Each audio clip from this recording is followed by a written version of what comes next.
শোনাই শোনো আয়ুব নবীর করুণ ঘটনা, সঙ্গী সাথীরা চলে গেল থাকলো রহিমা।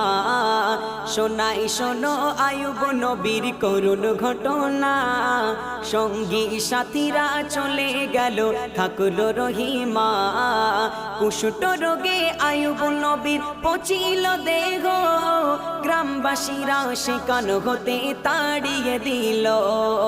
স্বামীকে নিয়ে বিবি তখন যাই অন্য গ্রামে, সেখান হতে তাড়িয়ে দিল চলে গেল জঙ্গলে। কত কষ্টে তারা দিন কাটালো দুজন নিরালাই, তবুও তারা খোদার হুকুম কবু ছাড়ে নাই।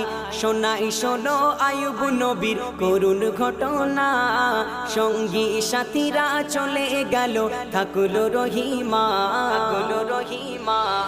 বিবি রহিমা যাই একদিন খাবার সন্ধানে, বলে এক মহিলাকে দাও গো খাবার কাজের বিনিময়ে। মহিলা বলে আমি তোমাকে দেব যে খাবার, দাও গো যদি এক গোছা চুল তোমার ওই মাথার, দাও গো যদি এক গোছা চুল তোমার ওই মাথার। কেঁদে বলে বিবি তখন এটা পারবো না, আমার স্বামী চুল না ধরে উঠতে পারে না। শোনাই শোনো আয়ুব নবীর করুণ ঘটনা, সঙ্গী সাথীরা চলে গেল থাকলো রহিমা। নিরুপায় হয়ে বিবি রহিমা চুল কেটে যে দিল, ক্ষুধার তো স্বামীর খাবার তরে কিছু খাবার নিল। ইবলিশ গিয়ে আইয়ুব নবীকে ধোঁকা দিতে লাগিল, বলে তোমার বিবি চুরি করতে গিয়ে ধরা পড়িল, বলে তোমার বিবি চুরি করতে গিয়ে ধরা পড়িল। এ কথা শুনে আইয়ুব নবীর চোখের পানি থামে না, বলে সুস্থ হলে বিবি রহিমাকে আমি ছাড়ব না।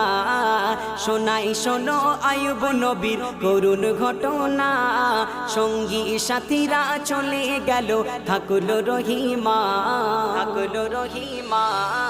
হঠাৎ করে জিবরিল আমিন নবীর কাছে আসিল, খোদার ইশারায় তাহার পাশে দুটি ঝরনা হইল।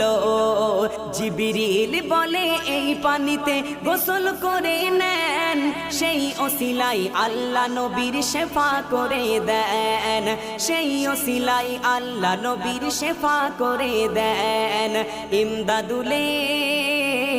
ইমদাদুলের কলম লেখে এই করুণ ঘটনা, খোদার হুকুম তোমরা কভু ছেড়ো না।